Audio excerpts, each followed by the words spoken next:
So to use a template, we're going to click select here.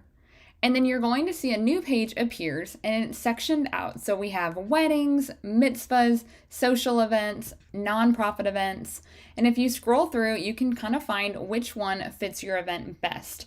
We have bride and bride templates, groom and groom templates, templates for photographers. We have blank mitzvahs, reform, conservative. We have blank social events, baby showers, cocktail style events, all of these different templates. And obviously these ones that say blank, blank social event, blank nonprofit, and blank wedding, it is not going to actually create a timeline. It will have you fill in all of the basic information, all of the vendors and venues involved. It will have you generate, and then from there you will build the actual timeline part from scratch, but you still get to utilize all of the tools that Timeline Genius offers.